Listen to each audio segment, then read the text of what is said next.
जो नर नहीं है अपितु नराधम है, ऐसे लोग संसार के भोगों में पड़े रहते हैं, मेरे भजन में मेरी उपासना में नहीं लग पाते।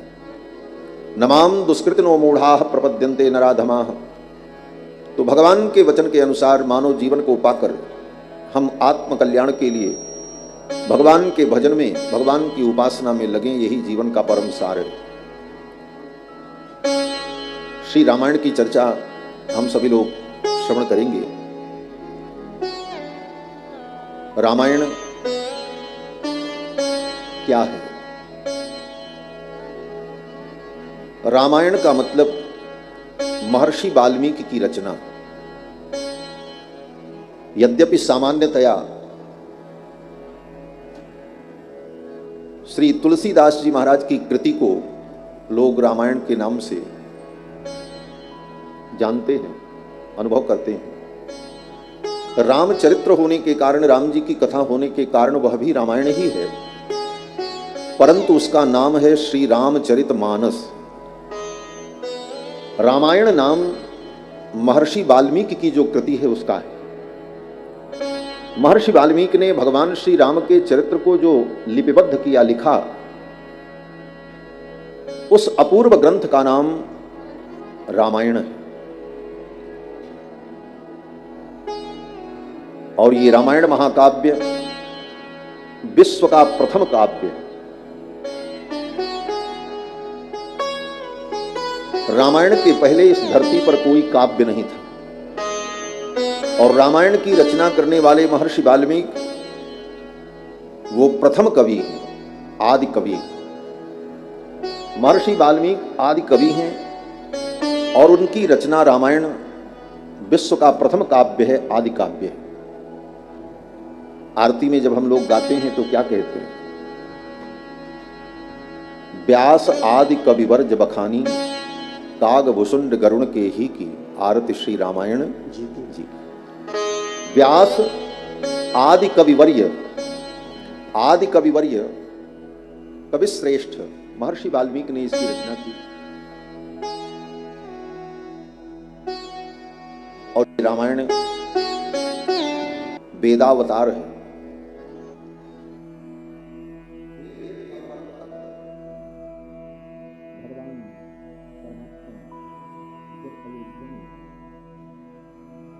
चार रूपों में प्रकट हुए तो वेदों ने विचार किया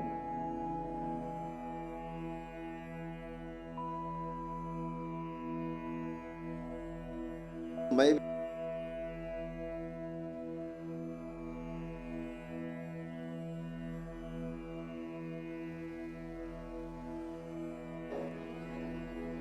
राम लक्ष्मण भरत शत्रुघ्न के रूप में कृत्वात्मानं चतुर्विधम, अपने आप को भगवान ने चार रूपों में प्रकट किया। तो वेदों ने विचार किया हम तो पहले से ही चार हैं, ऋग्वेद, यजुर्वेद, सामवेद, अथर्ववेद। तो वेदों ने विचार किया कि एक भगवान, क्योंकि भगवान एक ही होते हैं, दो होते हैं, एकमेवाद्वितीयम, भगवान एक है और अद्वितीय।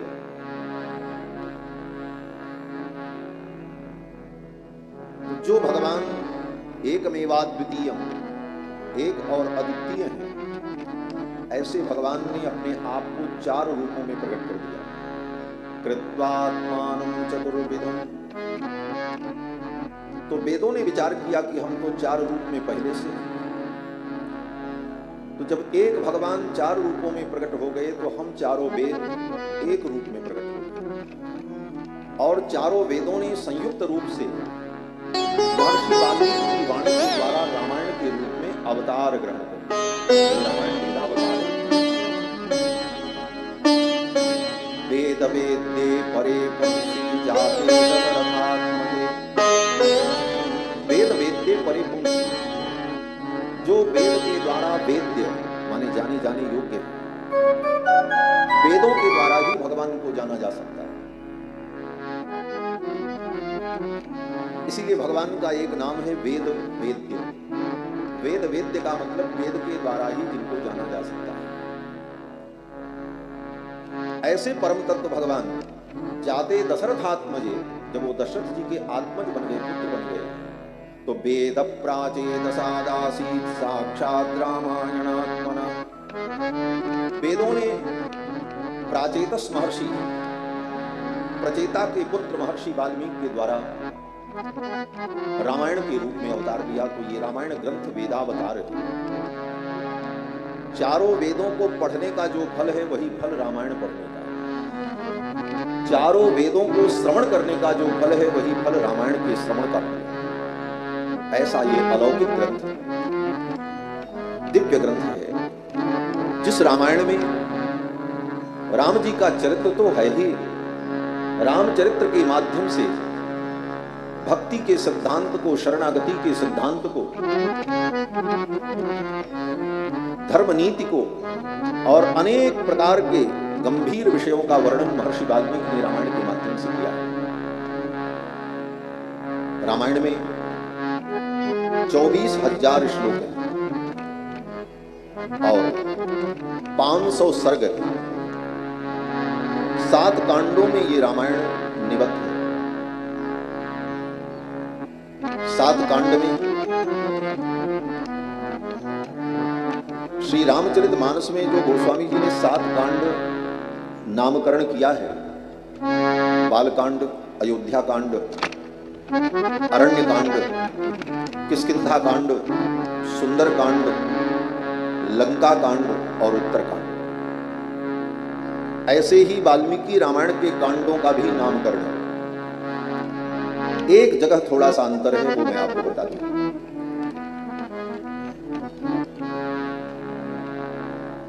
महर्षि वाल्मीकि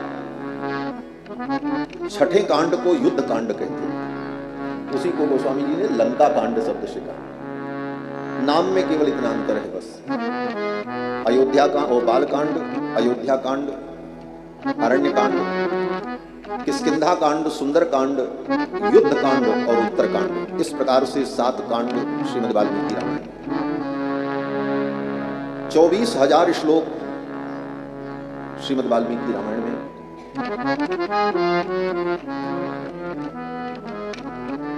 और गायत्री मंत्र में जो 24 वर्ण है, तत्सवितुर्वरेण्यम, यहां से प्रारंभ करके प्रचोदयात् पर्यंत, गायत्री मंत्र में जो 24 वर्ण है, उन एक एक वर्णों की व्याख्या ही महर्षि वाल्मीकि ने 1,000 श्लोकों में की। गायत्री का ही ये व्याख्यान है श्री रामायण। क्यों? बोले चारों वेदों का मूल प्रणव है ओम, और वह प्रणव जो चारों वेदों का मूल है, वह प्रणव ही गायत्री के रूप में प्रकाशित होता है।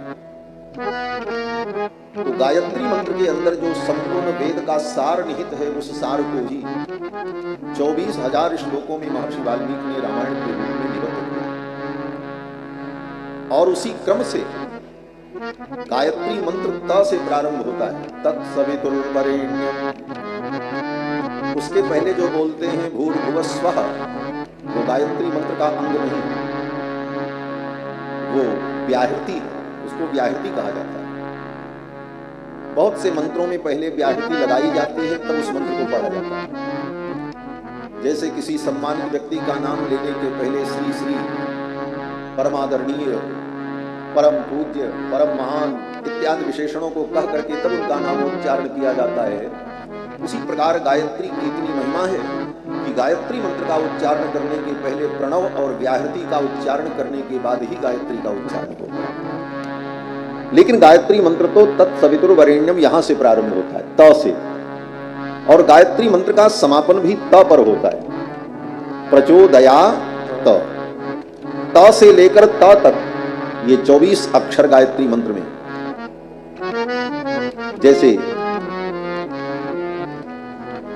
किसी के नाम को संक्षेप में कहने के लिए उसके नाम के एक आदि अक्षर को लेकर के और एक अक्षर को लेकर के हम लोग संकेत कर देते हैं केपी मिश्रा, आरपी सिंह, नाम छोटा हो गया। जैसे शतक्रतु, शतक्रतु माने इंद्र, तो इतने बड़े नाम को छोटा करना हो तो शतक का स और क्रतु का क दोनों लेकर के जोड़ दिया तो शक्र, ये छोटा नाम है, शक्र माने इंद्र। उसी प्रकार से गायत्री मंत्र के पहले अक्षर ता को लेकर और अंतिम अक्षर ता को लेकर के जब कहा गया तो एक शब्द हुआ तत्। तत् माने परमात्मा। गायत्री मंत्र के अंदर जिस परमात्मा का, पर ब्रह्म परमात्मा का निरूपण है, वह परमात्मा तत् शब्द वाच्य है, इसीलिए परमात्मा को तत् कहा जाता है। हरि ओम तत्सत, हरि ओम तत्सत। तो तत् का मतलब गायत्री का सार संक्षेप, और तत् शब्द के द्वारा जो परमात्मा कहा जाता है, पुराणों में, वेदों में सर्वत्र तत् शब्द के द्वारा जिस परमात्मा को कहा गया वही तत् की व्याख्या तत्सवितुर्वरेण्यम। और वही तत् परमात्मा जब राम जी के रूप में अयोध्या में प्रकट हो गए तो महर्षि वाल्मीकि ने गायत्री मंत्र के व्याख्यान के रूप में रामायण की रचना करके संपूर्ण वेद शास्त्र के सिद्धांत को इस ग्रंथ में निबद्ध किया। तो ये श्रीमद् वाल्मीकि रामायण वेदावतार, गायत्री मंत्र की व्याख्या, और जैसे गायत्री त से प्रारंभ होती है उस वहीं से वाल्मीकि रामायण भी त अक्षर से शुरू होता है।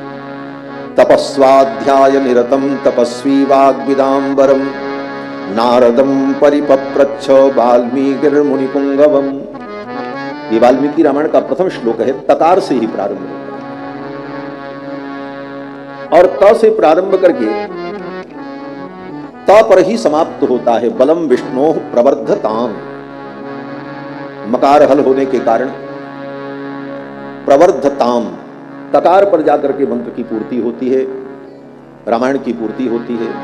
तो यह रामायण महाकाव्य एक अद्भुत ग्रंथ है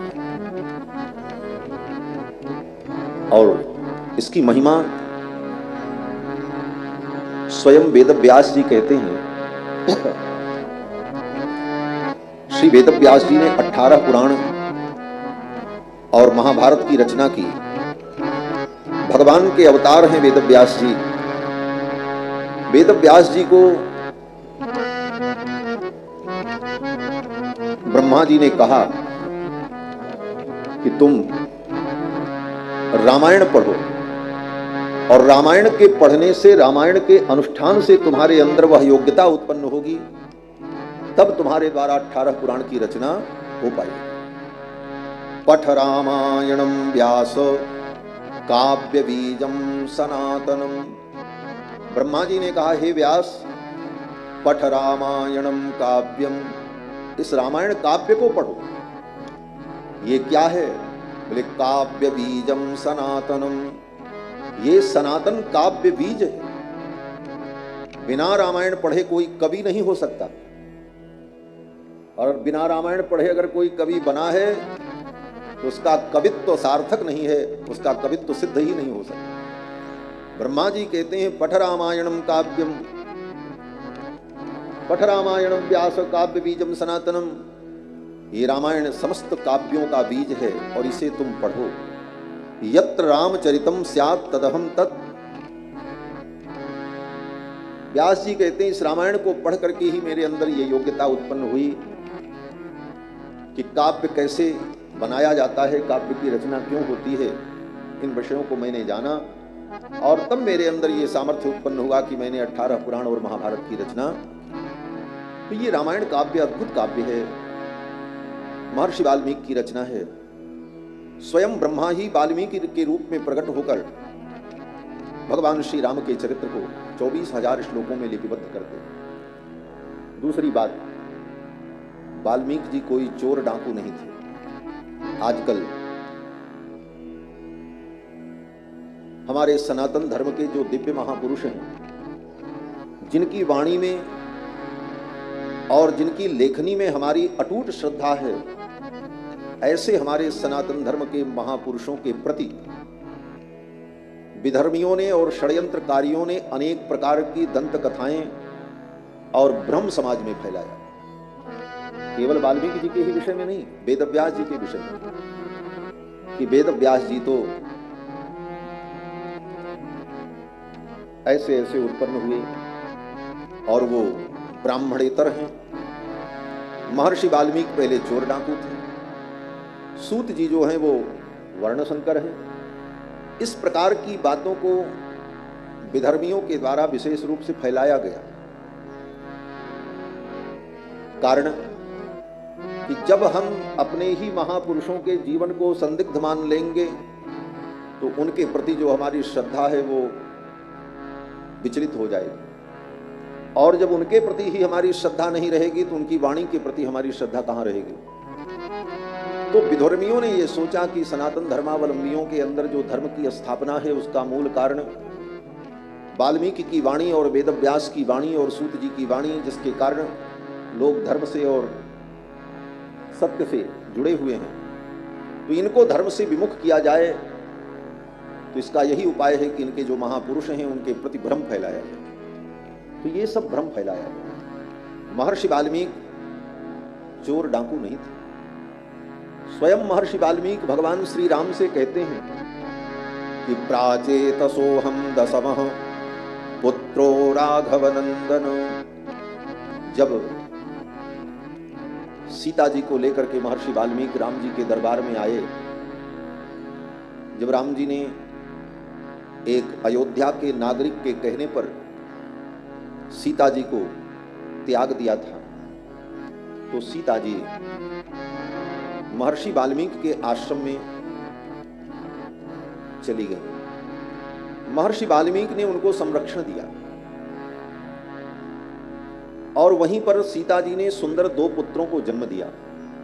जिस समय राम जी ने सीता जी को वन में भेजा उस समय सीता जी गर्भवती थी, अंतर्वतनी थी, और वहीं वन में सीता जी ने सुंदर 2 पुत्रों को जन्म दिया, कुश और लव। समय आने पर महर्षि वाल्मीकि सीता जी को लेकर के राम जी के दरबार में उपस्थित हुए। वो भी कब? जब रामायण की रचना कर डाली। और एक बात और, श्री सीता जी जब महर्षि वाल्मीकि के आश्रम में गईं, राम जी अयोध्या में रहकर प्रजा का पालन कर रहे थे, अयोध्या के सिंहासन पर आरूढ़ थे। उस समय में महर्षि वाल्मीकि ने इस रामायण की रचना की। दुनिया की जितनी अन्य रामायण हैं वो सब रामायण राम जी के अवतार के लाखों वर्ष बाद लिखी गई। चाहे वो श्रीमद् रामचरितमानस हो, चाहे कंबु रामायण हो, कृत्तिवास रामायण हो, अध्यात्म रामायण हो, आनंद रामायण हो, जितनी रामायण दुनिया में लिखी गई सब रामायण राम जी के अवतार काल के लाखों वर्षों बाद लिखी गई। राम जी जब लीला पूर्ण करके इस धरती से चले गए तब लिखी गई। लेकिन जिस रामायण को सुनने के लिए हम बैठे हैं, इस रामायण की रचना महर्षि वाल्मीकि ने उस समय की जब राम जी अयोध्या के सिंहासन पर विराजमान। क्योंकि प्रारंभ यहीं से होता है। नारद जी जब आए तो महर्षि वाल्मीकि ने पूछा है, कौन वस्मिन् सांप्रतम लोके गुणवान कश्च वीर्यवान। सांप्रतम माने इस समय इस धरती पर सर्वश्रेष्ठ पुरुष कौन है, मैं उसको जानना चाहता हूं, उसके चरित्र को मैं सुनना चाहता हूं। तब नारद जी ने कहा, इस समय धरती पर सर्वश्रेष्ठ पुरुष, पुरुषोत्तम जिनको कहा जाए वो कौन है? बोले अयोध्या के सिंहासन पर विराजमान श्री राम। और भगवान श्री राम के इस चरित्र को संक्षेप में महर्षि वाल्मीकि को नारद जी ने सुनाया, और फिर तब महर्षि वाल्मीकि ने राम जी के चरित्र का लेखन किया। तो ये रामायण उस समय लिखी गई जब राम जी इस धरती पर विराजमान थे। विराजमान तो आज भी है, भगवान तो सर्वत्र रहते हैं और सदा रहते हैं, लेकिन प्रकट रूप में राम जी जब विराजमान थे अयोध्या में और उनकी राज्य लीला चल रही थी, उस समय महर्षि वाल्मीकि ने इस रामायण की रचना की। एक विशेषता। दूसरी विशेषता, महर्षि वाल्मीकि ने इस रामायण की रचना जो की, क्यों की? बोले सीता जी के महान चरित्र को समाज को बताने के लिए महर्षि वाल्मीकि ने रामायण की रचना।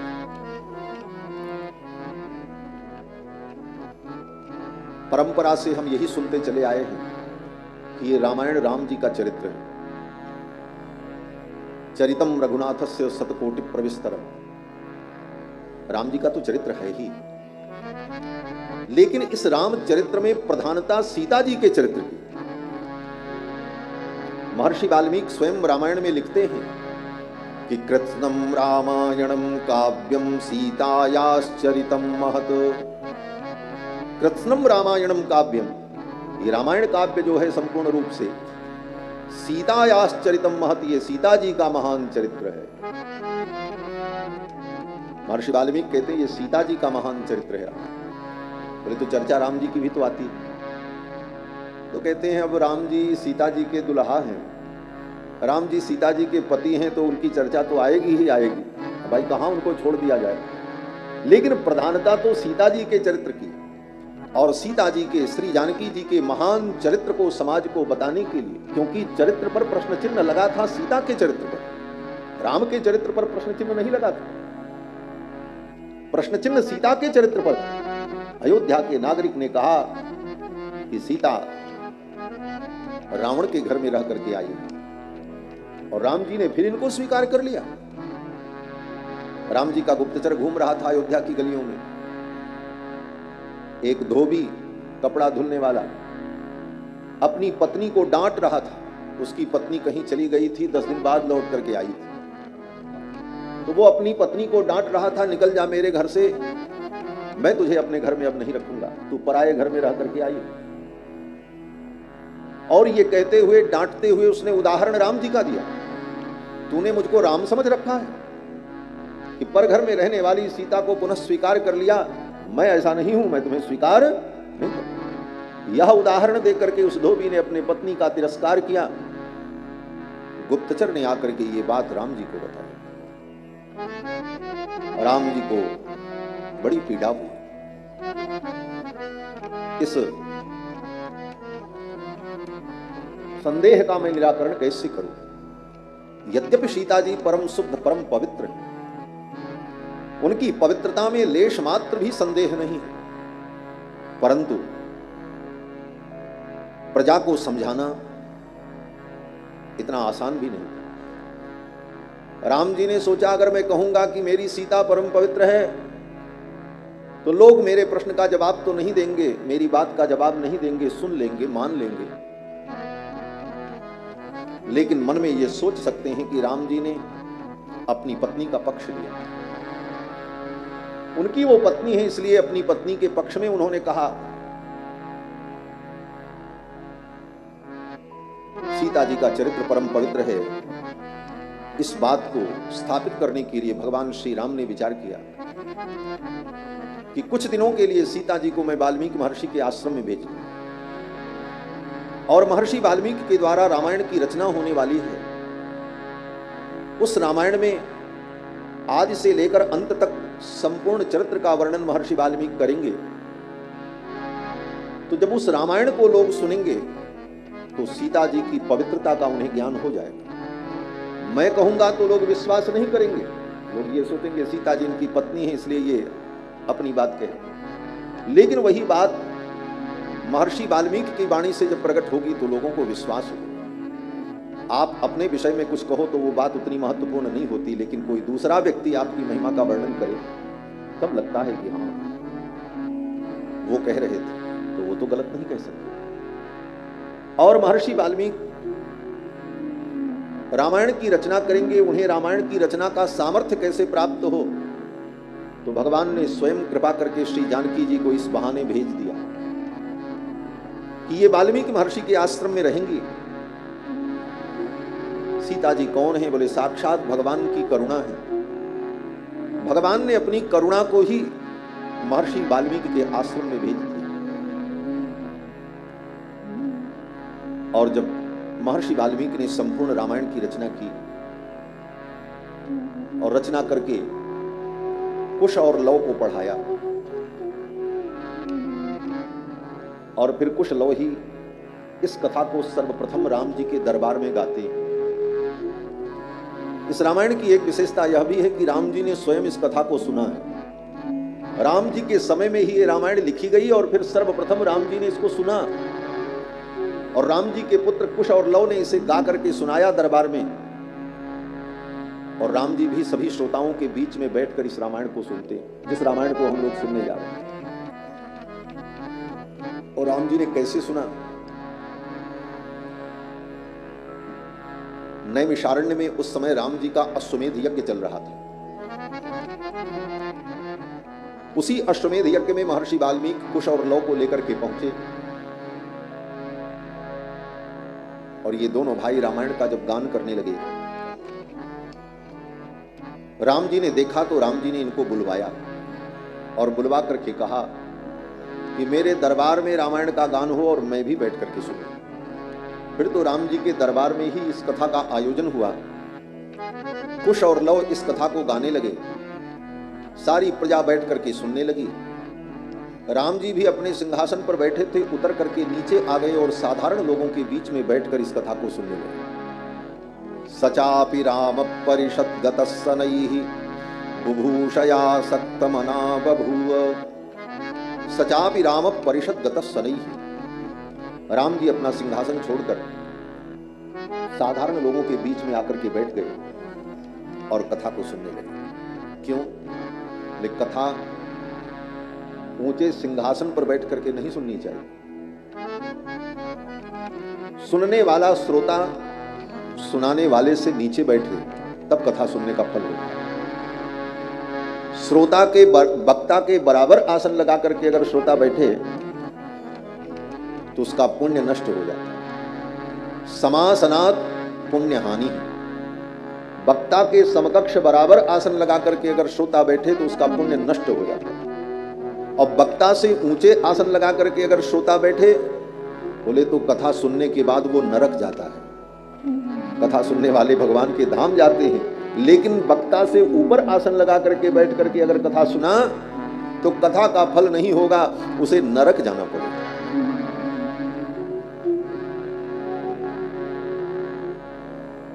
सदा उपदेश नीचे बैठकर सुनना चाहिए। एक बड़ी सुंदर कथा है। जब भगवान श्री कृष्ण अर्जुन को गीता का उपदेश कर रहे थे तो भगवान कथा सुना रहे थे, अर्जुन सुन रहे थे। अर्जुन जमीन में बैठकर एक पांव मोड़कर एक पांव सीधा रख करके हाथ जोड़कर भगवान की ओर ऐसे देख रहे थे और भगवान उपदेश दे रहे थे खड़े होकर। अर्जुन ने जमीन में बैठकर इस कथा को श्रवण किया, गीता उपदेश को, लेकिन वहीं एक श्रोता थे जो कि ऊपर बैठ करके सुन रहे थे। वो कौन थे? बोले वो हनुमान जी महाराज थे। अर्जुन की ध्वजा में विराजमान थे हनुमान जी महाराज, इसीलिए अर्जुन का एक नाम है कपिध्वज। बंदर जिनकी ध्वजा में बना हुआ है उनका नाम कपिध्वज। अर्जुन के रथ का नाम है कपिध्वज रथ। जैसे भगवान के रथ का नाम है गरुणध्वज, भगवान के रथ में गरुण बने रहते हैं झंडे में, और अर्जुन के रथ में हनुमान जी। अब ये विषय बहुत लंबा चौड़ा है, सब विषयों की चर्चा तो नहीं हम करेंगे यहां पर, लेकिन केवल मैं उदाहरण दे रहा हूं। अर्जुन के रथ के ध्वज में हनुमान जी महाराज विराजमान थे। उन्होंने भी सुना भगवान के उपदेश को। बाद में हनुमान जी को इसका प्रायश्चित्त करना पड़ा। कथा नीचे बैठ करके सुननी चाहिए। हनुमान जी वक्ता से भी ऊपर बैठकर ध्वज में विराजमान होकर कथा सुने। उसका परिणाम, बोले हनुमान जी महाराज को प्रायश्चित्त करना पड़ा। हनुमान जी ने कहा इसका प्रायश्चित्त क्या होगा? तो भगवान ने कहा तुम्हें पिशाच रूप धारण करके और पैशाची भाषा में जो तुमने सुना है इसका व्याख्यान करना पड़ेगा, तब तुम्हारा प्रायश्चित्त होगा। तो हनुमान जी ने पिशाच रूप धारण करके पैशाची भाषा में गीता की व्याख्या की, तब उनके उस कृत्य का प्रायश्चित्त हुआ। तो वक्ता से ऊपर बैठ करके अगर कथा श्रवण करे तो वो निंदनीय है। राम जी ने सोचा ये लौकुश कथा सुना रहे हैं और मैं सिंहासन पर बैठ करके कथा सुनूं, ये तो मर्यादा नहीं। राम जी तो मर्यादा पुरुषोत्तम, सब प्रकार की मर्यादाओं का जिन्होंने अपने जीवन में पालन किया है, इसीलिए मर्यादा पुरुषोत्तम। सिंहासन से उतर गए और साधारण लोगों के बीच में जाकर के राम जी बैठ गए। सचापि राम परिषद गतस्सनैः। और इतने धीरे से राम जी अपने सिंहासन से उतरे कि किसी को पता नहीं चला कि कब राम जी अपने सिंहासन से उतरे और आकर के साधारण लोगों के बीच में बैठ गए। यह कथा में बैठने का तरीका जान लो। कथा में आओ तो बड़े हाव भाव और ताम झाम से नहीं आना चाहिए। बड़े हाव भाव और ताम झाम और दिखावा करते हुए अगर आओगे तो तुम्हारे कारण अन्य श्रोताओं का मन तुम्हारी ओर आकृष्ट होगा। भाई ये कौन आ गया? और उन श्रोताओं का मन भगवान की जो कथा में लगा था, उस मन को तुमने अपने आचरण से हटाकर अपनी तरफ आकर्षित किया, ये पाप हो जाएगा। भगवान की कथा में मन जिनका लगा है, तुम्हारे प्रदर्शन से और तुम्हारे आने से उनका मन अगर उस कथा से हटकर तुम्हारे में जा रहा है तो यह अपराध हो जाएगा। इसलिए कथा में जब आओ, नियम तो यह है कथा शुरू होने के पहले आकर के ही कोई उचित स्थान ग्रहण कर लो। कथनचित किसी कारण से कथा में आने में विलंब हुआ, आप नहीं आ सके, बाद में आना पड़ा, तो फिर धीरे से आकर के जहां आपको जगह मिल जाए चुपचाप बैठ जाओ, किसी को पता ही नहीं चले कि कब आप आओ, किसी का ध्यान आपकी तरफ न जाए। राम जी के साथ तो मजबूरी थी कि राम जी सीधे सीधे उठ करके अपने सिंहासन से आकर के साधारण लोगों में बैठ जाते तो अफरा तफरी मच जाती। राजाधिराज चक्रवर्ती सम्राट रघुनंदन किसी के बगल में जाकर के बैठे तो वो तो घबरा जाएगा, उठ करके उधर जाएगा, उधर का आदमी उधर चलने लगेगा, भाई जगह खाली करो। तो राम जी ने सोचा कि ये अफरा तफरी न हो, इसलिए राम जी इतने धीरे से अपने सिंहासन से उतरे कि किसी को पता नहीं चला, न वक्ता को पता चला, न श्रोताओं को पता चला। और जाकर के राम जी साधारण लोगों के बीच में बैठ गए। जिसके बगल बैठे उसको भी पता नहीं चला कि कौन मेरे बगल आ गए। कितनी सावधानी रहे हो। आज बगल की तो बात छोड़ दो, पंडाल में आएंगे तो ये चाहते हैं लोग कि दुनिया हमको पहले जान ले कि अब हम पहुंच चुके। उनके आदमी आगे पीछे हटाओ, रास्ता खाली करो, तो ये करो, वीडियो बनाओ, मोबाइल चलाओ, कथा में आओ तो इतनी शांति से, कहीं किसी प्रकार का व्यवधान किसी को न हो और जहां जगह मिल जाए वहीं बैठ जाओ। ये राम जी के चरित्र से सीखना चाहिए। सचापि राम परिषदगतः शनैः बुभूषया सक्तमना बभूव। और भूमि में बैठकर राम जी इस कथा को सुनने लगे। तो ये दूसरी विशेषता है इस कथा की कि इसको राम जी ने सुना है स्वयं। और जब ये कथा समाप्त हुई, राम जी ने जब सुना है तो ये कथा 9 दिन की नहीं हुई थी, 25 दिन की हुई थी। 20 सर्ग की कथा प्रतिदिन लोगों को सुनाते थे। 500 सर्ग है रामायण। 20 सर्ग की कथा रोज लोगों को सुनाते थे। अंतिम दिन जिस दिन कथा का समापन होना था, उसी दिन महर्षि वाल्मीकि सीता जी को लेकर के कथा में पहुंच गए। क्यों? बोले अब अयोध्या के लोग संपूर्ण रामायण सुन चुके। और कहां से सुने हैं? बोले राम जी के जन्म से लेकर जन्म, लीला, विवाह, वनवास, फिर वनवास का वर्णन, और उस प्रसंग में सीता जी की पवित्रता और सीता जी का पवित्र आचरण सब कुछ सुन चुके थे अयोध्या के लोग। और कथा को सुनकर अयोध्यावासी रो रो करके पश्चाताप कर रहे थे कि जिन सीता का चरित्र इतना पवित्र है, उन सीता पर मैंने आरोप लगाया और मेरे कारण रघुनंदन ने अपनी प्रिय पत्नी सीता का परित्याग कर दिया।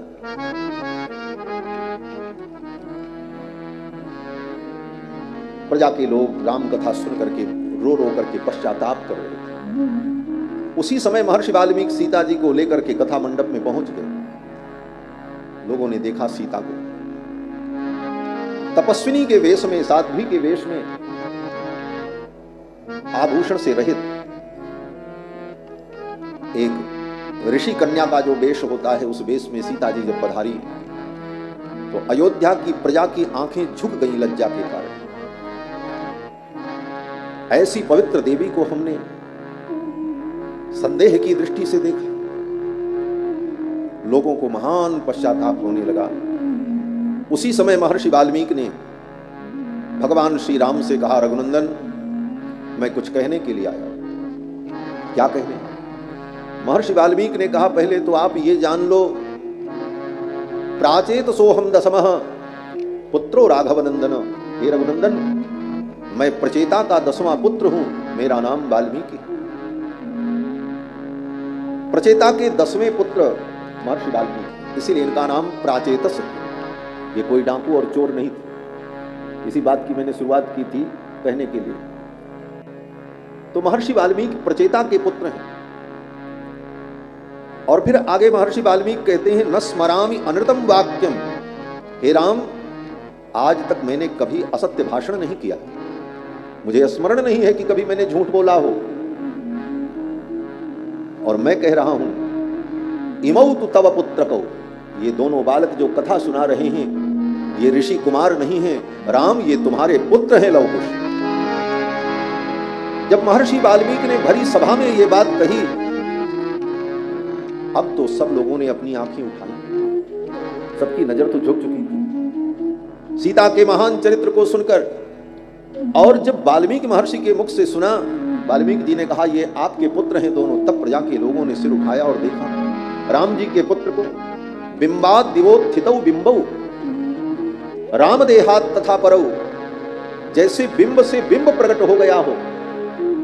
आज तक के इस दुनिया के सभी सिद्धांत में बिंब का प्रतिबिंब तो सुना गया है, लोग कहते हैं ये बिंब है और ये इसका प्रतिबिंब है। प्रतिबिंब माने छाया, छाया प्रति, डुप्लीकेट,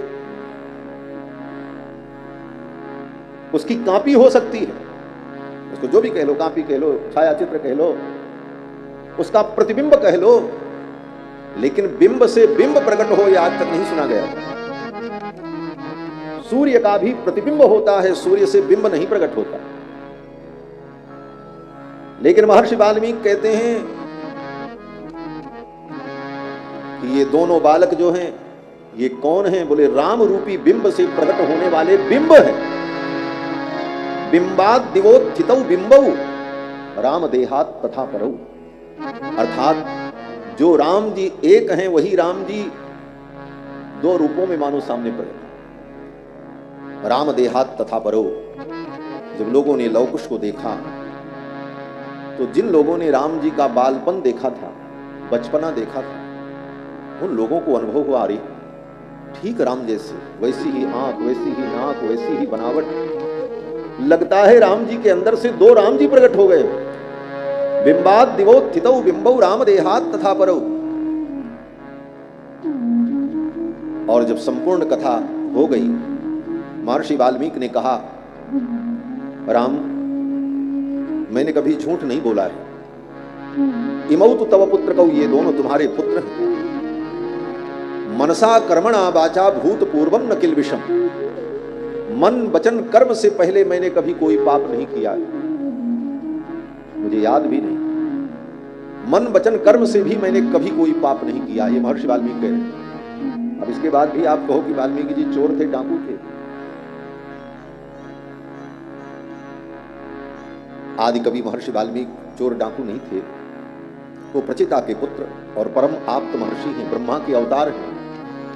और इनका अवतार ही रामायण की रचना के लिए हुआ, क्योंकि रामायण वेदावतार है और वेदों के अवतार को कौन प्रकट करेगा? बोले जो चारों वेदों का ज्ञाता होगा, और चारों वेदों के ज्ञाता ब्रह्मा ही वाल्मीकि के रूप में प्रकट होकर रामायण को प्रकट किया, रामायण की रचना। तो महर्षि वाल्मीकि ने कहा कि मन वचन कर्म से मैंने कभी कोई पाप नहीं किया है। तस्याहम फलमश्नामी अपात्रा यदि मैथिली, और मैं संकल्प करता हूं, मैं संकल्प करता हूं ये आपकी पत्नी सीता जो है ये परम पवित्र है। इनकी पवित्रता में किसी प्रकार का कोई संदेह नहीं है। भरी सभा में महर्षि वाल्मीकि ने जब ये बात कही और रामायण में सब कुछ चरित्र लोगों ने सुन लिया, राम जी मौन होकर के बैठे रहे, तब प्रजा के लोगों का संदेह दूर हुआ और प्रजा के लोगों के मन में पश्चाताप हुआ। ऐसी पवित्र सीता को हमने संदेह की दृष्टि से देखा। उसी समय सीता जी महर्षि वाल्मीकि के पीछे पीछे चलकर आई थी, सभा में खड़ी थी। महर्षि वाल्मीकि ने कहा मैंने तो जो कहा, रामायण में जो मैंने लिखा वह भी परम प्रमाण है, लेकिन अपनी शुद्धता और पवित्रता का परम प्रमाण तो अब सीता स्वयं प्रदान करे। प्रजा के लोगों ने सोचा अब क्या होने वाला है, इससे बड़े प्रमाण की अब कोई आवश्यकता नहीं है। लेकिन महर्षि वाल्मीकि ने कहा अब जानकी स्वयं अपनी पवित्रता का प्रमाण देंगी।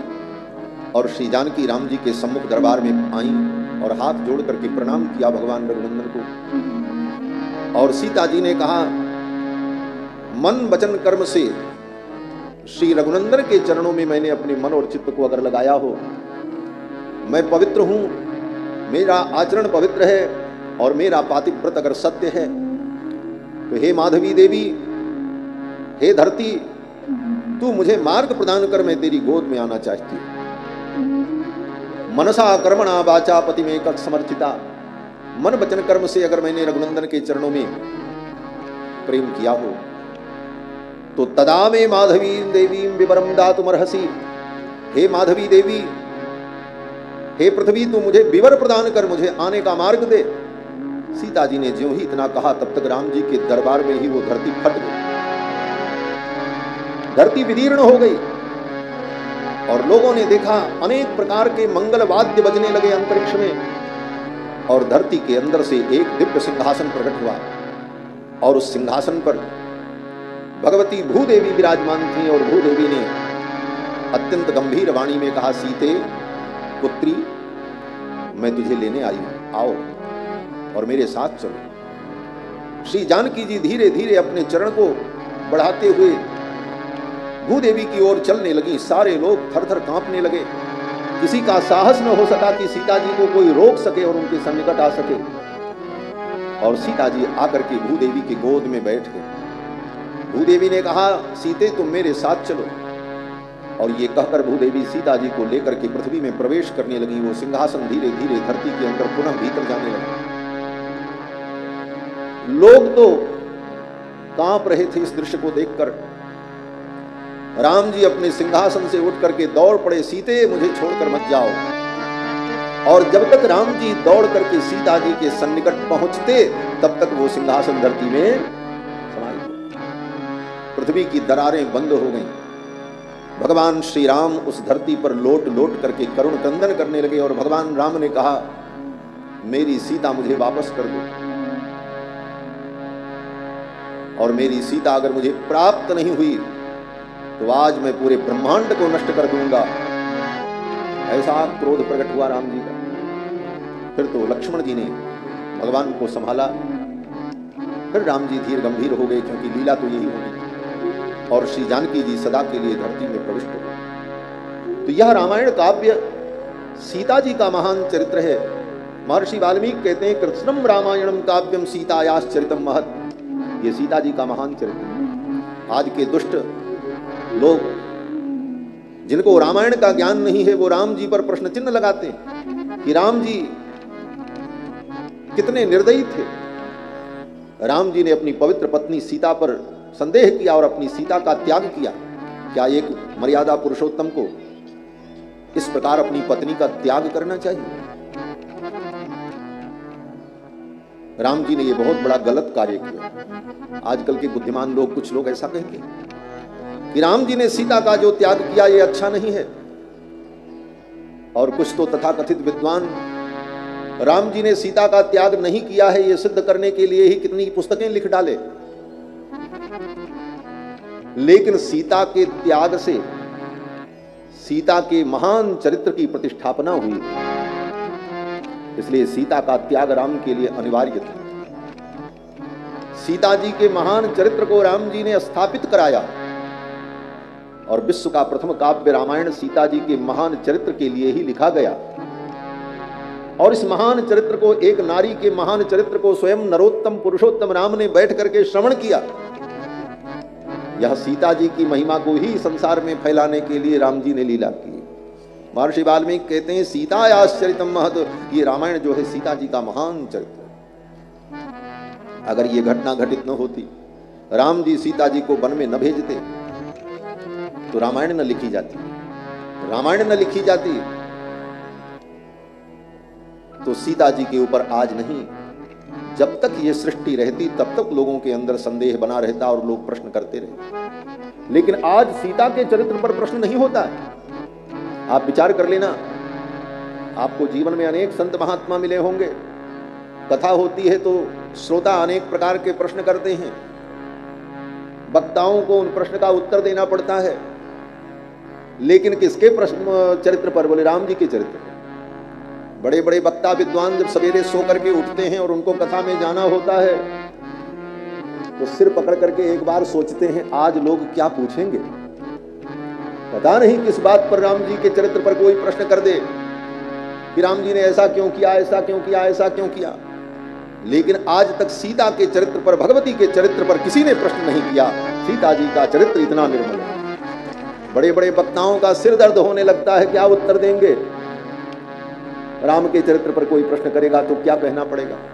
लेकिन सीता के चरित्र को लेकर के सभी वक्ता निश्चिंत रहते हैं। उन भगवती देवी के चरित्र पर कोई प्रश्न करता ही नहीं है, क्योंकि उनके चरित्र में कहीं कोई प्रश्न चिन्ह लगा नहीं सकता। ऐसा महान चरित्र भगवती सीता का है, और वही चरित्र ये रामायण। कृत्स्नम रामायणम काव्यम सीतायास चरित्रम महत्। तो इस रामायण काव्य के रचनाकार महर्षि वाल्मीकि परम पवित्र प्रचेता के पुत्र हैं और आप्त हैं। आप्त माने जिसकी वाणी परम प्रमाण होती है, जिसकी वाणी कभी झूठी नहीं होती, जो सत्य वक्ता होता है उसको आप्त कहा जाता है। और महर्षि वाल्मीकि ने इस रामायण की रचना की। राम जी के दरबार में कुश और लौ ने इसे गाया, स्वयं राम जी ने इसको सुना, वो रामायण ये है। बाकी दुनिया में जितनी रामायण है उसका विशेषण लगाना पड़ता है, तब लोग समझते हैं कि ये रामायण। केवल रामायण नहीं, उसके आगे विशेषण लगता है। आनंद रामायण,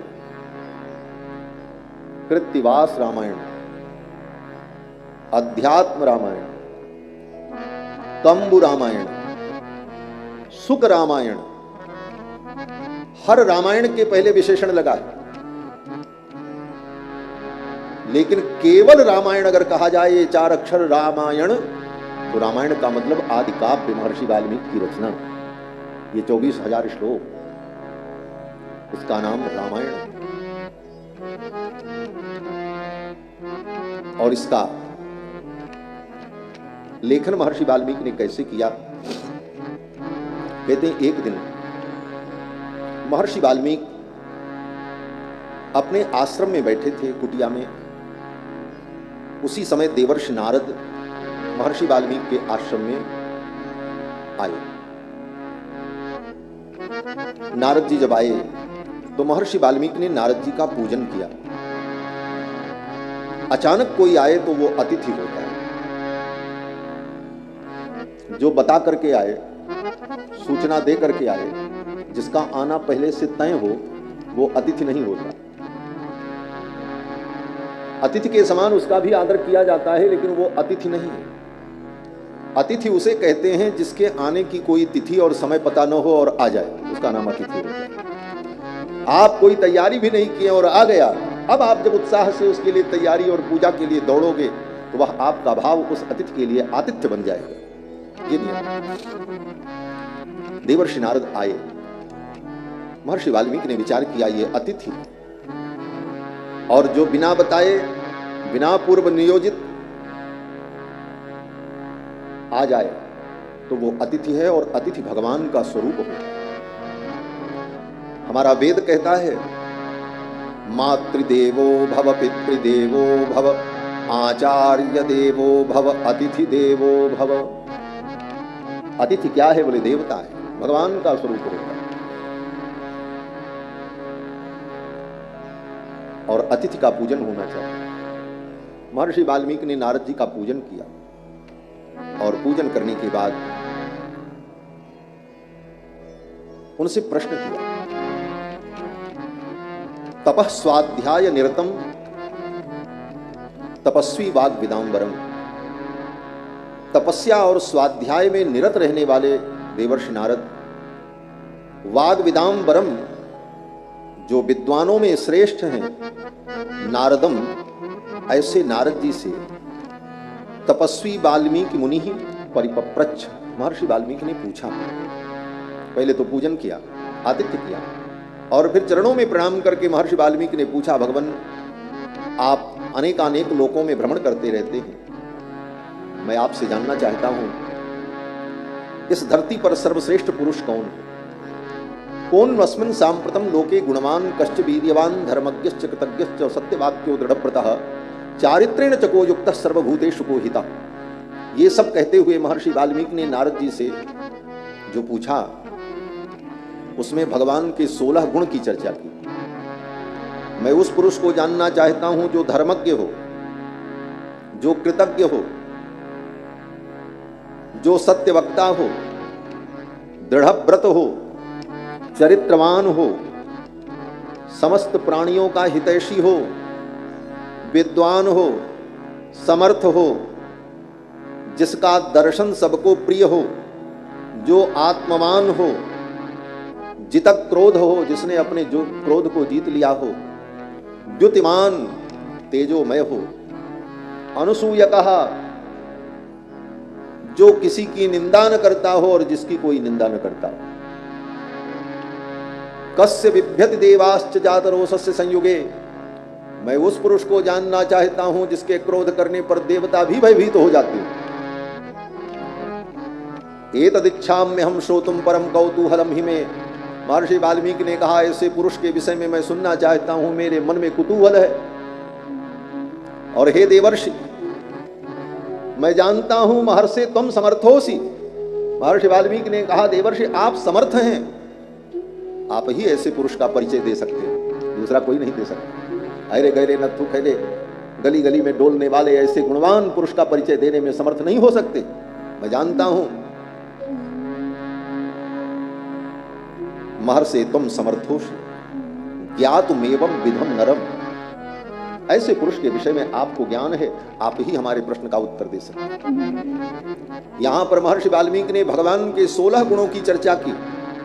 इन गुणों से जो संपन्न पुरुष है उसको मैं जानना चाहता हूं। और जितने गुण पूछे, ये गुण मनुष्य में तो संभव ही नहीं। चारित्रेण च को युक्तः, जो चरित्रवान, इस संपूर्ण सृष्टि में, सृष्टि बनाने वाले ब्रह्मा भी पूर्ण चरित्रवान नहीं रह सके।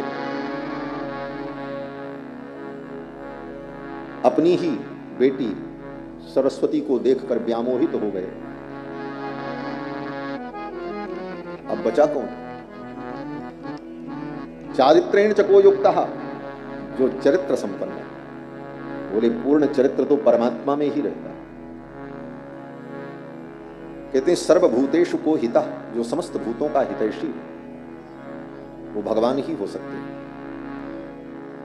और दो बड़ा विलक्षण प्रश्न, जितक क्रोधो, जिसने अपने क्रोध को जीत लिया हो, और जब वो क्रोध करे तो फिर देवता भी उसके सामने न टिक सके। तो ये विशेषता तो भगवान में ही हो सकती है।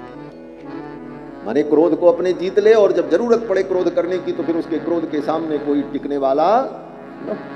यह विशेषता तो केवल भगवान की हो सकती है। कहते हैं जो समर्थ हो, समर्थ का मतलब सर्वसमर्थ। समर्थ तो हम लोग भी, कुछ शक्ति है, कुछ धन है, कुछ संसाधन है और कुछ करने का सामर्थ्य, लेकिन सब कुछ करने का सामर्थ्य तो किसी में नहीं। पूर्ण रूप से समर्थ भगवान ही है और कोई नहीं। तो महर्षि वाल्मीकि ने जिन गुणों की चर्चा की, ये सारे गुण केवल भगवान में ही। और दूसरी बात, एक बड़ा महत्वपूर्ण बिंदु है कि रामायण में जिस परमात्मा का वर्णन होता है, रामायण में जिस परमात्मा का निरूपण होने जा रहा है, इस रामायण के परमात्मा निर्गुण नहीं है, अपितु सर्वगुण संपन्न है। क्योंकि गुणों के विचार से ही ये कथा प्रारंभ हो रही है। और दूसरी बात, ये रामायण वेदावतार है। वेद के रहस्य को ही तो रामायण के रूप में महर्षि वाल्मीकि ने प्रस्तुत किया। आप कहोगे स्वामी जी क्या कहना चाहते हैं? बोले हम बड़ी महत्वपूर्ण बात कहना चाहते हैं कि जो लोग कहते हैं कि वेद के अनुसार परमात्मा निर्गुण है, बोले उनके प्रश्न का ये उत्तर दिया जा रहा है कि वेदावतार रामायण ये क्या है? बोले वेदों के ही रहस्य को रामायण के रूप में वाल्मीकि जी ने प्रकट किया। और वेदों का जो अवतार रामायण के रूप में हुआ, ये रामायण प्रारंभ में ही निरूपण करते हुए कहती है कि उस सर्वगुण संपन्न पुरुष को मैं जानना चाहता हूं। वाल्मीकि के द्वारा प्रश्न हो रहा है, अर्थात परमात्मा सर्वगुण संपन्न है, वो निर्गुण नहीं है, वो सगुण है, वो भक्त वत्सल है, वो कृपालु है, वो अपने भक्तों के लिए रोता है, वो अपने भक्तों के लिए हंसता है, वो अपने भक्तों के लिए सब कुछ करता है। ऐसे सर्वगुण संपन्न, सगुण साकार, दिव्य, चिन्मय, आनंदमय परमात्मा का निरूपण रामायण के द्वारा होता है। महर्षि वाल्मीकि कहते हैं, हे भगवान, ऐसे पुरुष के विषय में मैं जानना चाहता हूं। फिर तो देवर्षि नारद ने महर्षि वाल्मीकि को सुनाया। नारद जी ने कहा, मुनिवर, जिन गुणों की आपने चर्चा की ये बड़े दुर्लभ गुण हैं। बहवो दुर्लभाश्चैव ये त्वया कीर्तिता गुणाः नारद जी ने कहा, जिन गुणों का आपने वर्णन किया ये बड़े दुर्लभ हैं। ये सारे गुण किसी एक व्यक्ति में हो ये संभव नहीं, लेकिन इन सारे गुणों से संपन्न अगर कोई है तो वो भगवान है, परमात्मा है। और वही परमात्मा इक्ष्वाकु कुल में श्री राम के रूप में प्रकट होकर संप्रति इस समय अयोध्या के सिंहासन पर विराजमान होकर अपनी प्रजा का पालन कर रहे हैं। इक्ष्वाकु वंश प्रभवो रामो नाम जनैः श्रुतः। नारद जी कहते हैं इक्ष्वाकु के वंश में उत्पन्न होने वाले राम, कौन से राम? कहते हैं जनैः श्रुतः, जन जन की जिह्वा पर जिनका नाम रहता है वो राम जो इक्ष्वाकु के वंश में उत्पन्न हुए हैं। अर्थात इक्ष्वाकु कहने का क्या तात्पर्य है? कहते हैं इक्ष्वाकु का मतलब, इक्ष्वाकु नाम के एक राजा हुए जिनके वंश में राम जी का अवतार हुआ है। मनु के पुत्र थे, इक्ष्वाकु मनु इनका नाम था। लेकिन इक्ष्वाकु का नाम लेने का तात्पर्य यह है कि इक्ष्वाकु जो थे वो कर्मयोगी थे और ये राम जी का वंश कर्मयोगियों का वंश।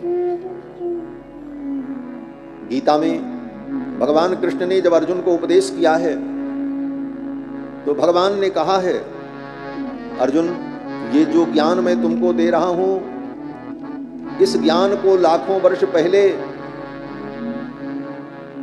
मैंने ये ज्ञान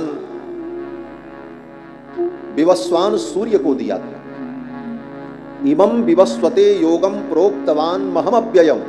अर्जुन मैं जो ज्ञान तुमको दे रहा हूं गीता का, ये ज्ञान आज कोई नया ज्ञान नहीं है। इस ज्ञान को सर्वप्रथम मैंने विवस्वान सूर्य को दिया था। फिर विवस्वान सूर्य ने अपने पुत्र वैवस्वत मनु को दिया और फिर वैवस्वत मनु ने इस ज्ञान को अपने पुत्र इक्ष्वाकु को दिया। गीता में भगवान ने स्मरण किया इस बात। इमं विवस्वते योगम प्रोक्तवान महमव्ययम विवस्वान मनवे प्राह मनुरिक्ष्वाकवे ब्रवीत। और जब विवस्वान मनु ने इस ज्ञान को इक्ष्वाकु को दिया तो इक्ष्वाकु के द्वारा ये गीता का ज्ञान धरती पर फैला। लेकिन कालांतर में वो ज्ञान लुप्त हो गया, कई पीढ़ियों बाद वो ज्ञान विलुप्त हो गया। उसी ज्ञान को हे अर्जुन आज मैं तुम्हें फिर सुना रहा हूं जिससे ये ज्ञान धरती पर चलता है। तो जिस गीता का ज्ञान भगवान ने अर्जुन को दिया वह गीता का ज्ञान सर्वप्रथम इस धरती पर किसी को प्राप्त हुआ है तो इक्ष्वाकु मनु को प्राप्त हुआ है, स्वयं भगवान कहते हैं। और गीता क्या कहती है? गीता कर्मयोगी बनाती है। इस धरती पर सर्वप्रथम कर्मयोगी अगर कोई है तो इक्ष्वाकु मनु है और उन्हीं के वंश में उत्पन्न होने वाले राम जी हैं। इक्ष्वाकु वंश प्रभवो रामो नाम जनैः श्रुतः। तो राम जी भी कौन है? बोले कर्मयोगी। राम से बड़ा कर्मयोगी इस धरती पर कोई आज तक पैदा ही नहीं हुआ। उस कर्मयोगी की ये कथा है, ये किसी भोगी की कथा नहीं है, किसी समाधि में बैठे रहने वाले व्यक्ति की कथा नहीं है, तथा कथित घर परिवार और समाज को छोड़ करके घूमने वाले किसी त्यागी की कथा नहीं है, अपितु सब कुछ करते हुए और कहीं भी लिप्त न होने वाला जो कर्मयोगी होता है उस कर्मयोगी की ये कथा। और इसी की समाज को आवश्यकता है। कोई व्यक्ति सब कुछ छोड़ करके जंगल में पहाड़ की कंदराओं में चला जाए, उससे राष्ट्र का हित नहीं होगा। कोई राष्ट्र के हित के लिए राष्ट्र में ही सब कुछ करते हुए अपना पतन कर ले, बोले उससे भी राष्ट्र का कल्याण नहीं होगा। राष्ट्र और मानवता का कल्याण तब होगा बोले सब कुछ करते हुए कहीं भी वो लिप्त न हो और वैराग्य भाव से अलिप्त भाव से रहकर अपने कर्म का पालन करता रहे। ऐसे कर्मयोगी से विश्व का कल्याण होगा। ऐसे विश्वयोगी कर्मयोगी श्री रघुनाथ जी, ये रघुनाथ जी का चरित्र और ये कितना विस्तृत है। बोले चरितम रघुनाथस्य शतकोटि प्रविस्तरम एकैकमक्षरम प्रोक्तम महापातक नाशनम। राम जी का चरित्र एक एक अक्षर महान से महान पाप को नष्ट करने वाला है। ये तो 24,000 श्लोक की रामायण है। कहते ब्रह्मा जी ने 100 करोड़ रामायण की रचना की। चरितम रघुनाथस्य शतकोटि प्रविस्तरम। और राम जी का चरित्र कितना विस्तृत है। बोले इसी से अंदाजा लगा लो कि श्री भागवत जी की कथा 7 दिन में होती है। सप्ताह भागवत कथा, और जिस भागवत कथा में भगवान के अनेक अवतारों का वर्णन है, मत्स्यावतार, कच्छपावतार, कृष्णावतार, वामनावतार,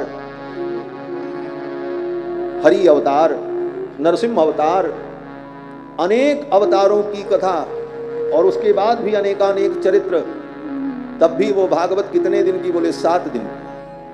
और अकेले केवल एक अवतार रामावतार का चरित्र 9 दिनों तक होता है, उससे 2 दिन ज्यादा। पूरी भागवत में इतना वर्णन करने में कितने श्लोक बने? बोले 18,000। और अकेले केवल राम जी का चरित्र वर्णन करने के लिए महर्षि वाल्मीकि ने 24,000 श्लोक लिखा। 6,000 भागवत से ज्यादा है श्लोक रामायण।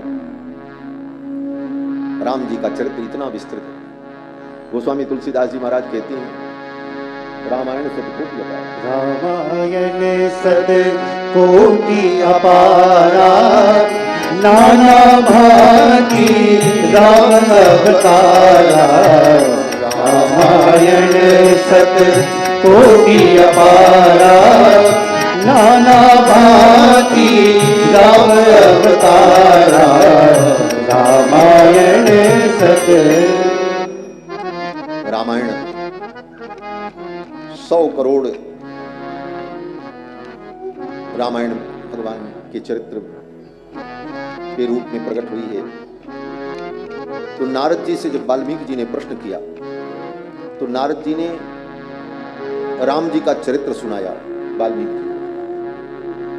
वाल्मीकि जी ने 16 गुण की चर्चा की, और वर्णन करते समय नारद जी ने भगवान के 68 गुण का वर्णन किया। मैं केवल सूत्र बता रहा हूं, व्याख्या तो करने का बहुत समय नहीं है। जिन 16 गुणों की चर्चा वाल्मीकि जी ने की, और नारद जी वर्णन करते समय 68 गुण का वर्णन करते, तो वो 68 गुण और वाल्मीकि जी के द्वारा पूछे गए 16 गुण कितने हो गए? बोले 16 और 68 मिलकर के कितने हुए? 84। रामायण के प्रथम सर्ग में भगवान के जो 84 गुण का वर्णन है, इन 84 गुणों का जो चिंतन करे वो 84 लाख योनि से मुक्ति को प्राप्त करे, त्रिगुणातीत हो जाता है। और दूसरी बात, पूरी रामायण में जितना चरित्र है वो क्या है? बोले भगवान के इन्हीं गुणों का वर्णन है। कथा क्या होती है? बोले कथा भगवान के गुण का वर्णन ही कथा होती है। कोई भी कथा कही जाएगी तो उस कथा में कोई न कोई भगवान के गुण का ही प्रकाश होगा। ये कथा भगवान के गुण का प्रकाश करती है। राम जी ने रावण को मारा, ये कथा हमने सुनी। अब इस कथा में राम जी का कौन सा गुण प्रकाशित हुआ? बोले राम जी का वीर्य। वीर्य माने पराक्रम। कितने पराक्रमी है राम जी। रावण अपनी 20 भुजाओं से अस्त्र शस्त्र चलाता है, और राम जी की 2 भुजा है मात्र। लेकिन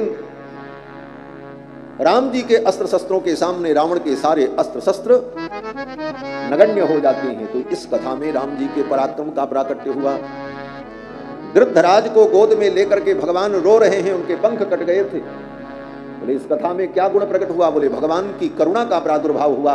भगवान कितने करुण हैं, कितने भक्त वत्सल हैं। मिथिला में राम जी का विवाह हुआ। राम जी जब पहुंचे तो दूल्हा वेश में कितने सुंदर लग रहे हैं। मिथिला की सखियां कहती हैं कि दुल्हा सरकार कैसे लग रहे हैं? तो कहते हैं आके दुल्हा के वेश में श्रृंगार सजनी, माने दूल्हे के वेश में मानो श्रृंगार रस ही मूर्तिमान होकर के प्रकट हो गया हो। तो भगवान का जो सौंदर्य है उसका प्राकट्य मिथिला की उस कथा में। तो भगवान के जो दिव्य गुण हैं, सौशील्य, वात्सल्य, मार्दव, आर्जव, सौहार्द, साम्य, कारुण्य, माधुर्य, गांभीर्य, चातुर्य, स्थैर्य, धैर्य, शौर्य, पराक्रम, सत्य, काम, सत्य संकल्प, कृतित्व, कृतज्ञता, ये जो भगवान के दिव्य गुण हैं, इन गुणों का प्रकाश ही भगवान की कथा है। तत्त कथाओं में भगवान के उन दिव्य गुणों का प्रकाश होता है और भक्त उन गुणों का अनुभव करते हैं। कथा के माध्यम से भगवान के गुण का आस्वादन किया जाता है। क्यों? बोले गुण तो माया में भी है, गुण जीव के अंदर भी है और गुण भगवान के अंदर भी। 3 ही तत्व हैं, ब्रह्म, जीव, माया। ब्रह्म माने भगवान, जीव माने हम आप सब, और माया माने जो सब कुछ दिख रहा है दुनिया, ये माया। तीनों में गुण है, माया में भी गुण है, जीव में भी गुण है और भगवान में भी गुण है। लेकिन जब हम माया के गुण का चिंतन करेंगे, माया के गुण का चिंतन करने पर माया बंधन में डाल देगी। अपने गुण का चिंतन करेंगे तो अहंकार और अभिमान उत्पन्न हो जाएगा, और माया के गुण का चिंतन छोड़कर, अपने गुण का चिंतन छोड़कर हम परमात्मा के गुण का चिंतन करेंगे तो माया के बंधन से मुक्त हो जाएंगे। ये भगवान के 84 गुण जीव को 84 लाख योनि से मुक्त करने वाले। तो ये रामायण क्या है? बोले संपूर्ण रामायण में भगवान के इन्हीं गुणों का प्रकाश है। और जब जब प्रसंग आएगा तो महर्षि वाल्मीकि उसका संकेत करते हैं, किस लीला में भगवान के कौन से गुण का प्रादुर्भाव होता है। और आचार्यों ने उन गुणों का खूब चिंतन किया है, अनुशीलन किया है, मंथन किया है। तो देवर्षि नारद ने महर्षि वाल्मीकि को रामायण सुनाई। संक्षेप में राम जी के प्राकट्य से लेकर राम राज्याभिषेक पर्यंत की कथा नारद जी ने वाल्मीकि जी को सुनाई और कहा, मुनिवर यही वो पुरुष हैं जो सर्वगुण संपन्न हैं। और मैंने तुमको जो ये रामायण सुनाई, इस रामायण को जो ब्राह्मण पढ़ेगा तो पठन विजोबाग वृषभत्वमीयात्, वो ब्राह्मण परम विद्वान होगा। रामायण के पढ़ने से उसके अंदर ज्ञान प्रतिष्ठित होगा। जो ब्राह्मण नित्य रामायण का पाठ करता है वो बाग वृषभ हो जाता है। बाग वृषभ का मतलब उसकी वाणी परम प्रामाणिक हो जाती है और उसकी वाणी में दिव्यता आ जाती है, सरस्वती की उस पर कृपा होती है। नारद जी कहते हैं, अगर क्षत्रिय इस रामायण को पढ़े, स्यात् क्षत्रियो भूमिपतित्वमीयात्, अगर क्षत्रिय रामायण का पाठ करे, रोज नियम से पढ़े, तो वो भूपति होता है, राजा होता है, उसका राज्य साम्राज्य विस्तार को प्राप्त करता है। वणिक जनः पुण्य फलत्वमीयात्, अगर वणिक वर्ग, वैश्य वर्ग, व्यापारी वर्ग जिसको बनिया कहते हैं, अगर वो नियम से इसे पढ़े और श्रवण करे तो पुण्य फलत्वमीयात्, उसका व्यापार कारोबार 2 दिन दूना रात चौगुना बढ़ने लगता है। महर्षि वाल्मीकि कहते हैं, इस रामायण के पढ़ने से व्यापारियों का कारोबार और वैभव विस्तार को प्राप्त करता है। जनश्च शूद्रोपि महत्वमीयात्, शूद्र भी अगर इस रामायण का नियम से पाठ करे, पढ़े, तो वह भी धन संपदा से संपन्न होकर और समाज में प्रतिष्ठित पद को प्राप्त करता है और सर्वत्र उसका सम्मान होता है। चारों वर्णों के लोग, ब्राह्मण, क्षत्रिय, वैश्य, शूद्र, सभी रामायण पढ़ने के अधिकारी हैं और सब इसे पढ़ें, और ये सबका कल्याण करने वाली है रामायण, ये सबका कल्याण। अब देखो, एक बात कह करके वाणी को विराम देंगे। आज प्रथम दिवस है, हमको तो स्वामी जी ने कहा था 4 बजे तक कथा करिएगा, यही ना कहे, 4:30 बज गए हैं। आज पहला दिन है, विलंब भी हुआ है। कल से समय से हम लोग आएंगे और समय से कथा का आप हमारा साथ देंगे तो कथा सुनाने में हमें भी आनंद आएगा।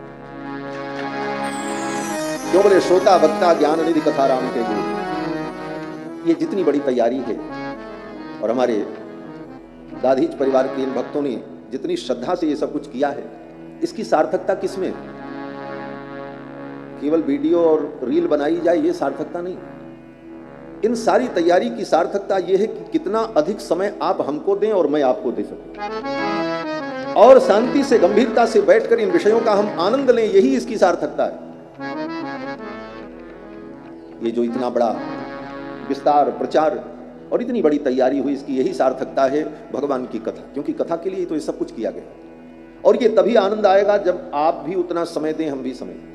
आप समय से आ जाओ, मैं भी समय से उपस्थित हो जाऊं और शांति पूर्वक हम लोग 9 दिनों तक इस कथा का आनंद लें। ये कथा ही भगवान है। भगवान में, भगवान की कथा में और भगवान के नाम में और भगवान के धाम में कोई अंतर नहीं होता। रामस्य नाम रूपम च लीला धाम परात्परम एतत् चतुष्टयम नित्यम सच्चिदानंद विग्रह। राम जी का नाम, रूप, लीला, धाम, ये चारों चतुष्टय सच्चिदानंद विग्रह है। और आप जहां बैठे हो, इसका नाम भी रख दिया है हमारे दाधीच परिवार ने, श्री राम धाम।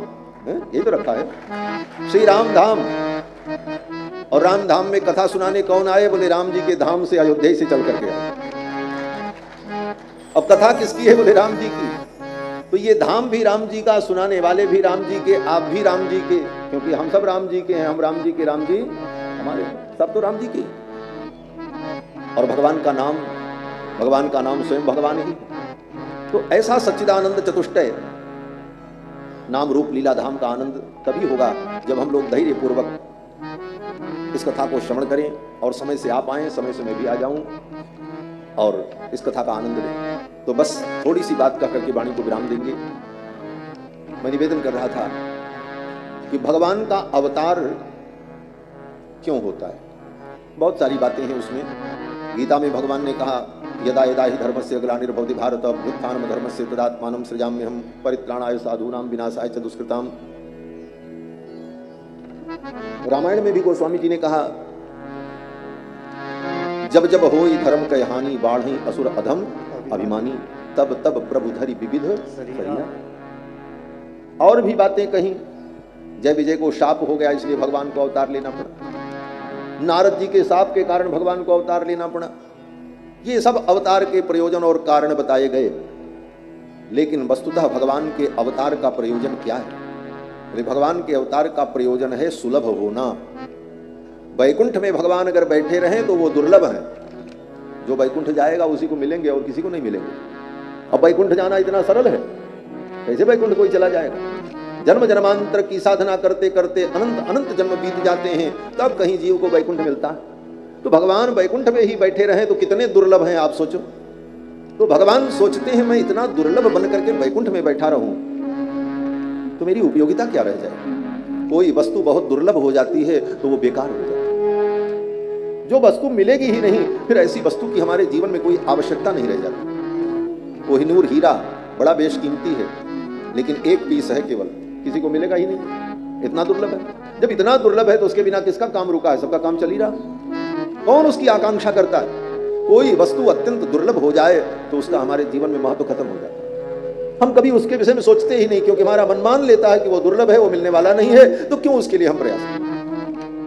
तो भगवान अत्यंत दुर्लभ हो जाएं तो अनुपयोगी हो जाते हैं, फिर उनका कोई उपयोग नहीं रह जाता। जीव सोच लेता मिलेंगे तो है नहीं, तो फिर हमको कुछ करने से क्या?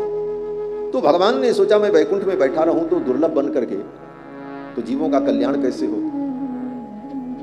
जीव का कल्याण क्या है? बोले जीव भगवान से मिल जाए तो जीव का कल्याण। तो मिलने का एक तरीका है कि जीव अपने साधन योग ज्ञान विज्ञान से वैकुंठ में जाके भगवान से मिले, एक तरीका। और दूसरा तरीका, बोले दूसरा तरीका यह है कि जीव वैकुंठ न जा सके तो भगवान ही वैकुंठ से उतरकर धरती पे आ जाए। दूसरा तरीका, जैसे बच्चा आंगन में रो रहा हो और उसकी मां 7वें मंजिल छत पर कोई काम कर रही हो, अब वो बच्चा अपनी मां से कैसे मिल सकता है? बोले मिलने का एक तरीका है कि बच्चा स्वयं चल करके 7वीं मंजिल पर जाए, अथवा मां ऊपर से उतर करके नीचे आकर के उसे अपने गोद में उठा ले। अब इस दोनों तरीका में कौन तरीका बढ़िया है? बोले बच्चा तो कितना भी प्रयास करे बेचारा 7 मंजिल तक चढ़ करके जा नहीं सकता।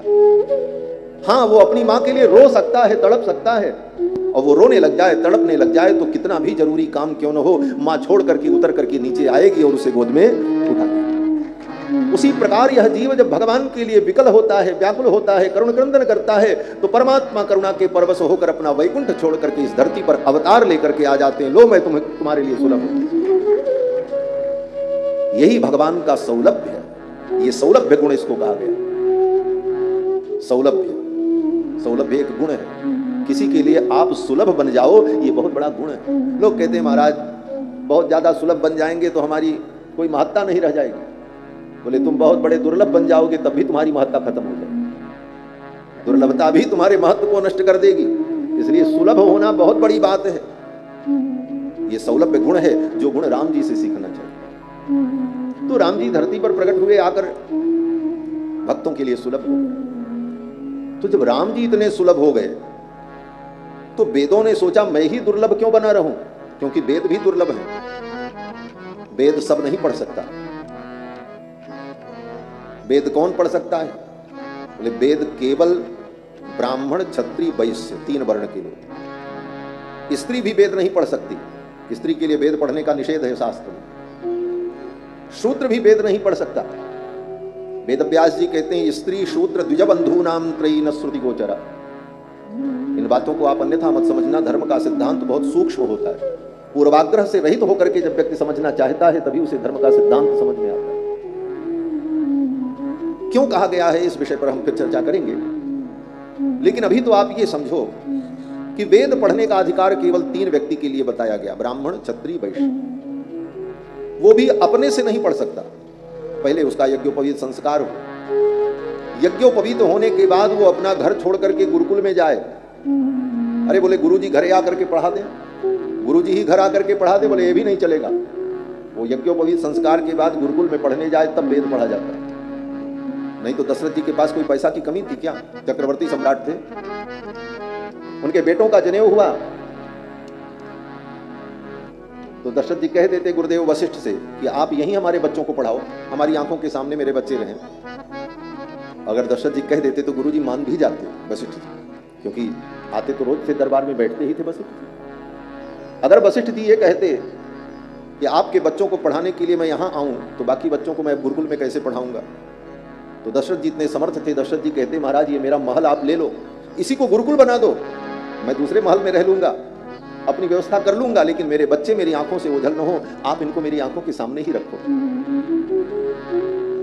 लेकिन नहीं, राजा का भी बेटा क्यों न हो, लेकिन वेद पढ़ने के लिए उसको गुरुकुल ही जाना पड़ेगा। इसीलिए तुलसीदास जी लिखते हैं गुरु गृह गए पढ़न रघुराई, अल्पकाल विद्या सब आई।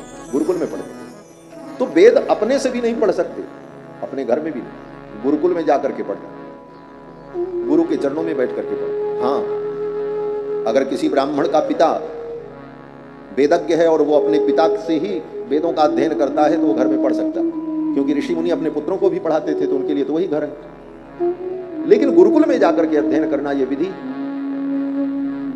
पहले उपनयन हो, उपनयन के बाद गुरुकुल में जाकर के वो पढ़े। और गुरुकुल में भी कैसे पढ़े? बोले पहले गुरुजी उसका उच्चारण करें और शिष्य उसे सुने, फिर गुरुजी उच्चारण करें, फिर शिष्य सुने,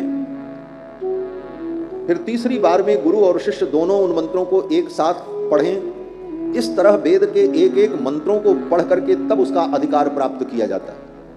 वेद इतना दुर्लभ है, इसीलिए जो लोग पंडित ब्राह्मण गुरुकुल में वेद नहीं पढ़ते, अपने मन से बाजार की पोथी ला करके पढ़ करके मंत्र रट करके पूजा और कर्मकांड कराते हैं, उनका सब कर्मकांड अशुद्ध ही होता, क्योंकि गुरु से तो कुछ पढ़ा नहीं। मंत्र भी बोलेंगे तो अशुद्ध बोलेंगे। 12 वर्षों तक गुरुकुल में रहकर भिक्षा मांग करके भोजन करते हुए, गुरु की सेवा करते हुए वेदों का अध्ययन करने की विधि, और उसमें भी रोज नहीं पढ़ सकते, प्रतिपदा को नहीं, अमावस्या को नहीं, अष्टमी को नहीं। गुरुजी ने श्राद्ध किया तो उस दिन भी वेद पढ़ाई नहीं होगी। अनेक उसके प्रतिबंध हैं, उन सारे प्रतिबंधों और नियमों का पालन करते हुए गुरु के चरणों में 12 वर्ष तक बैठ करके पढ़े, तब वेद का ज्ञान प्राप्त होता। वेद इतना दुर्लभ,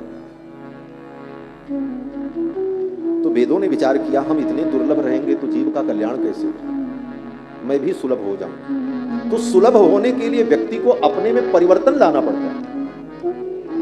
आप अगर सुलभ बनना चाहते हैं तो आपको अपने में परिवर्तन लाना होगा।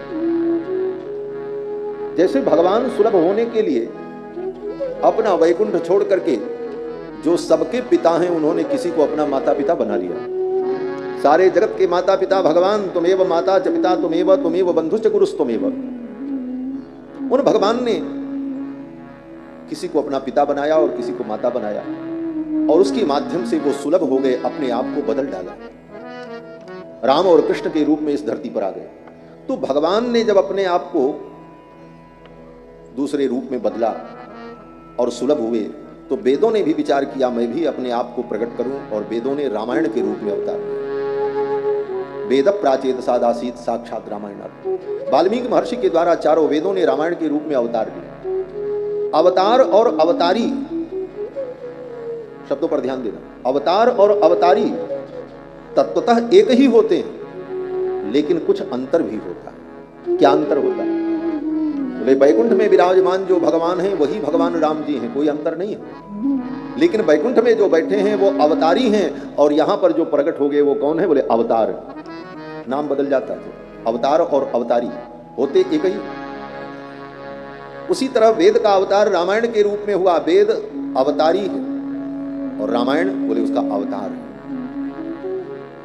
अवतार होने पर स्वभाव में, व्यवहार में कुछ परिवर्तन होता है। वैकुंठ के भगवान दुर्लभ थे, उन्होंने अवतार लिया तो सुलभ हो गए। कितने सुलभ हो गए? जो बड़े बड़े योगियों को समाधि में और ध्यान में भी नहीं दिखते थे, वे भगवान केवट को, बंदर को, भालू को, सबको दिखने लगे। जो चाहे वही देखे।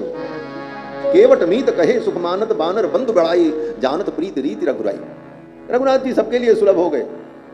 यहां तक कि समुद्र के तट पर भगवान जब खड़े होकर बानरों से वार्ता करते हैं, समुद्र पर सेतु कैसे बने, तो समुद्र के बड़े बड़े जलजंतु, मत्स्य,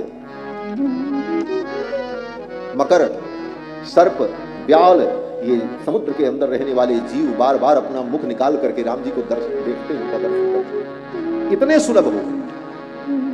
तो यह सौलभ्य भगवान का जो है, भगवान सबके लिए सुलभ बन गए। अब चाहे जो देखे, भालू, बंदर, जंगली, कोल, भील, सब राम जी का दर्शन कर रहे हैं।